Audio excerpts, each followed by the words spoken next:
It was 1997 and the OVA market was pretty much donezo's because of the busted economy that Japan has been living under for like 25 years at this point.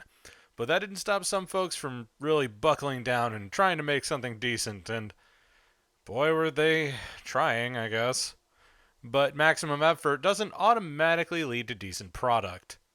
HyperSpeed Grandoll is an anomaly when it comes to OVAs because it does tell a complete story. Now, we'll add a few points in its favor, but not a whole ton.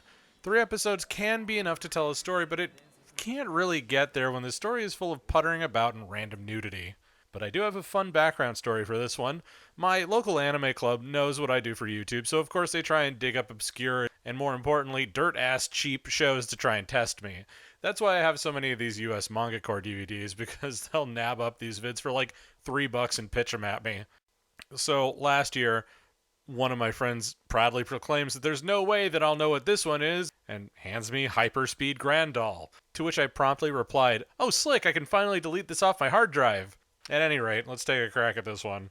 Well, as much as seeing the US Manga Core logo puts me off my dinner, that emotion music really gets the blood pumping.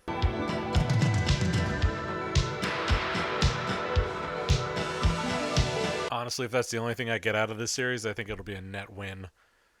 So, already, any Western audience seeing a spacecraft flying across the stars with a kid inside is thinking Superman, which immediately snaps people into thinking, oh, this is probably not going to be terribly original, huh? We then cut to our protagonist, 16-year-old Hikaru, dragging herself out of bed. And of course, because this is one of those OVAs, we see her with a little too much titty on display. Thank you.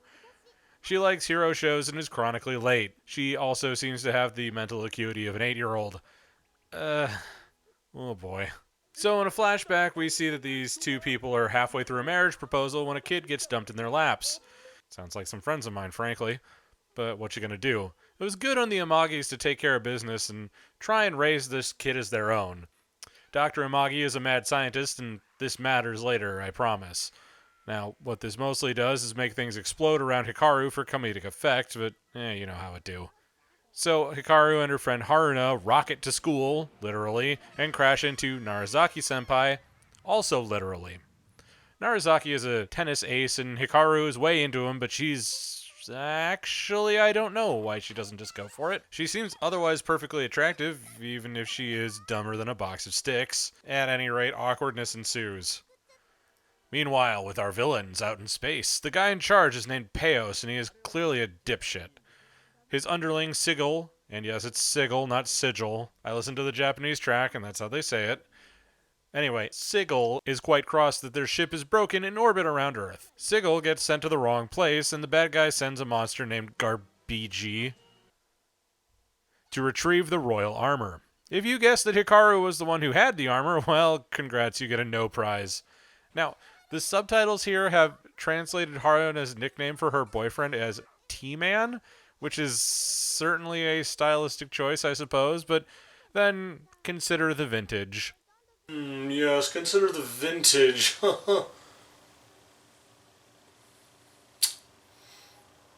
It's vinegar. Before she gets to go win Love by Daylight, she's informed that she'll be fighting evil by moonlight, by her dragon pendant statue thing. Unfortunately, Hikaru is not very bright, and does not understand what's going to happen by the time she wakes up. So, with all of that out of the way, they go off to this amusement park in some very painfully 90s clothing. Apparently the pinnacle of cool. It's like Sonic's favorite clothes level of bad, seriously. Goddamn right you are, Toots. Haruna and her boyfriend go off to fuck in the haunted mansion or whatever, leaving Hikaru alone with Narazaki. Oh, and what a lovely date they have. Time for things to go horrifically wrong. Confronted by Garbaji... I can't get over that fucking name. In the Hall of Mirrors, she mistakes it for special effects before getting exploded right into the Rock and Dorger show. Hey, you remember Shinesman? I recommend it. It also basically does the whole gag with the Sentai show being real, except that's the entire series. Also, the subs dropped the R-bomb right in the middle of this episode. Man, fuck me running. The 90s really were a different era. Sigil drops in to stop Garbaji from messing the joint up. A little late, sadly, but then Hikaru gets a collect call from a low-rent Ray Earth and transforms into HyperSpeed Grandoll.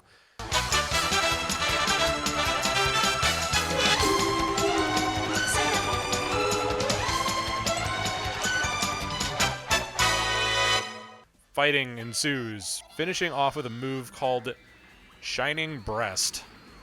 Look, Mazinger Z uses an attack called Breast Fire that's launched from the chest area. This attack also comes from the chest area, and it's a light-based attack, and none of that really changes the fact that she just bellowed Shining Breast in the middle of a battle. Anyway, this overgrown Metabot here is called the Grand Knight, which is a much cooler design than what Grandoll ends up looking like. He congratulates Hikaru on the murder she just did, and then says let's go do it again sometime. Sigil gets up in Peos' grill for being a shit, and Hikaru's space cadets the whole thing. You know, for a 1997 anime, this is really phoning it in, and that's saying something. Now, maybe this is a sort of modern thought process, but why would you write a show where the same old shit happens with zero deviation from the norm? There's not even any sort of subversiveness to it, it's just the thing that it's being. There's no hint of parody, there's no indication that this is supposed to be a comedy, other than the regular comedy bits, which are not bad, but they're still the same. Wouldn't it be better to try and make something different, something that stands out, even if you fail? The greatest sin you can commit in my book is to be boring, you know? Some of you might also be wondering why these character designs look the way they do, and that's because they're Toshinari Yamashita's handiwork. Don't recognize the name? He's responsible for a show that the English voice actresses called Big Boobs in Space, otherwise known as Divergence Eve. That's the big one. He was also doing shows like Amazing Nurse Nanako before that. He's a prolific key animator, but character designs are a little shaky for him, or jiggly as it may turn out. The director, Hideki Tonakatsu, did this one, Moyo Ken, Tekkaman Blade 2, and Silent Mobius of all things. He's also a much more prolific episode director than overall director, so take that how you will. The direction is good, the animation is good, the story is complete fluff. Anyway, next episode, a mysterious girl transfers in, and yes, you guessed it, it's Sigil. Imagine that. She comes off like a weirdo. She pegs the wrong girl as Grandoll. Meanwhile, Hikaru falls in love with her. You've seen this episode before, no question. Even Peos about halfway through the episode is just like, fucking get on with it, guys. Sigil has a conversation with the Grand Knight who gives her an appropriate amount of stick for being on the wrong side. She's definitely got a lot of baggage for Lord Friedshelf, and it's all pretty icky-vicky. So of course they fight, but Sigil has a hard crash. Peos turns on her and causes Grandoll to power up to her next form, Grand Agress, which we never see again.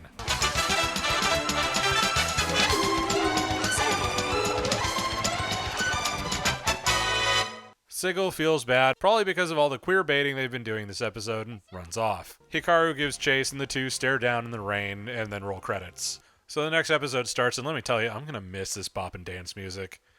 It's tragic, really. Anyway, Friedschaft nukes Peos' ship because Peos is a moron, and frankly, nothing of value was lost. Starting at the 1 hour and 12-second mark, it's time for more nudity, queerbaiting, and also some sort of weird body double thing. This lasts for almost 5 minutes of a 22-minute episode. It was 5 minutes of literally anything else that could have been animated. There's no sense of necessity to it, no sense it needed to happen. We know what's going down, because this is a find and replace script. Anyway, the majority of the episode is taken up with them trying to get to Friedschaft, who wants to get the damn armor already, and is threatening to destroy the planet, you know, like you do. Oh, the Earth will be gone in just a few seconds. I'm going to blow it up. It obstructs my view of Venus. Sigil goes off to fight. Hikaru is torn because she has to go and make the save later. She reveals what's up to Narazaki, who is really, really cool with the fact that she just said she's an alien and doesn't think she's lost her goddamn mind. He's into her, she's into him, but of course they can't say it before Hikaru goes out to fight and rescue Sigil. Friedschaft here did all those usual rebel things, except he went a little bit too ham and burned the royal family to ashes. Hikaru blocked this out of her memory because plot reasons, but really who can blame her? But in spite of provably being a complete bastard, he also took Sigil in under his wing and probably did a little bit of the old brainwashing. This guy is bad news. In spite of all this, Sigil makes a sacrifice play. Freechaff hits the Doomsday button, trying to nuke the Earth and the entire universe out of revenge, and this causes Hikaru to get her full powered up form.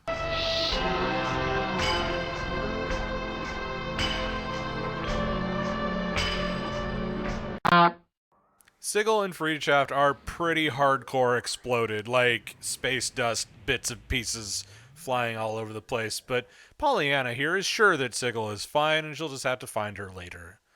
Whatever you say, Toots.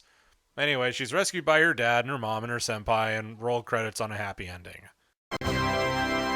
Well, that certainly was 3 episodes that happened. I'll be perfectly honest, this was a lot better animated than I was expecting, but this story was clearly using some sort of scriptomatic to get it put together. The mecha designs are flimsy, the whole thing felt more like a student project more than anything particularly interesting. But, at the same time, I don't really find it too offensively bad, it's just sort of there. It deletes an hour and a half of your time and meets a minimum standard of quality, but only just. The comedy beats are predictable, but they're executed well enough, and the story is as substantial as cotton candy. Honestly, the best part of this OVA is the funny story I get to tell about it. If you can drag it out of whatever dollar store or blind box you find it in, it's a nice little curio, but I wouldn't try to dig up much more out of it. At some point, I will find something that is unassailably good in the US Manga Core library, but Grandoll is not it. Oh well, always next time. That being said, this is Professor Otaku, the greatest American anime critic, signing off.